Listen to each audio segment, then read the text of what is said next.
সালের মে মাসে যে ওবিসি জাতি 2010-এর পর থেকে যে 76টি জাতির ওবিসি বাতিল হয়ে গিয়েছিল, তাদেরকে পরে আবার হিয়ারিং করিয়ে শুনানির মাধ্যমে আবার নতুন করে এসএসসি আবার যুক্ত করা হয়েছে ওবিসি জাতিতে 76টি জাতি, 74 কি 76টি জাতিকে যুক্ত করা হয়েছে, আপনারা জানেন। সেই দুটি মামলায়, মূল মামলা যে ওবিসি বাতিল হয়ে গিয়েছিল প্রথম 2024 সালে মে মাসে সেই মামলা, আর এদিকে যে 76টি নতুন জাতি যে কলকাতা হাইকোর্ট বাতিল করে দিয়েছিল সেই মামলা একসঙ্গে কিন্তু আজ হিয়ারিং হচ্ছিল।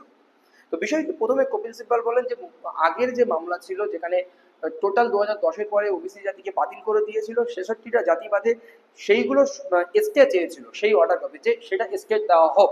তাহলে সেই যে আগের মানে সময়ে যে ওবিসি গুলো ছিল সেইগুলোই থেকে যেত যদি স্টে দেওয়া হতো। আর এই নতুন যে বিষয়টি ছিল সেই নতুন বিষয়টি ইতিমধ্যে তো স্টে পড়েই আছে, সবগুলো একসঙ্গে ট্যাগ হয়ে আছে। তখন বিপরীত পক্ষ থেকে যারা ছিলেন, বিপরীত পক্ষ থেকে বলা হয় যে স্টে দেওয়ার প্রয়োজন নেই, আমাদের এখনো কিছু বলার আছে।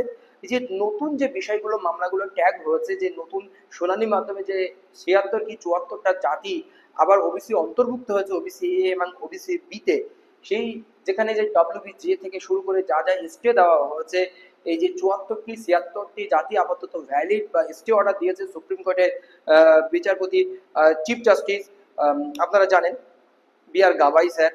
তো ওখানে ওনাদের কিছু বলার আছে, সেই জন্য ওনারা একটু সময় চাইলেন। তো ওখানে শুক্রবার সময় দিচ্ছিলেন জাস্টিস দ্বয়, কিন্তু বিপরীত পক্ষ থেকে বলেন না, শুক্রবার আমাদের সময় একটু কম হয়ে যাচ্ছে, আমাদের একটু বেশি সময় লাগবে, কিছু সাজানোর প্রয়োজন আছে, সেহেতু সোমবারে ওনাদের কিছু বলা আছে, সেই জন্য ওবিসি মামলা আবার পরবর্তী দিন নেক্সট সোমবার ওবিসি মামলা কিন্তু শুনানি হবে।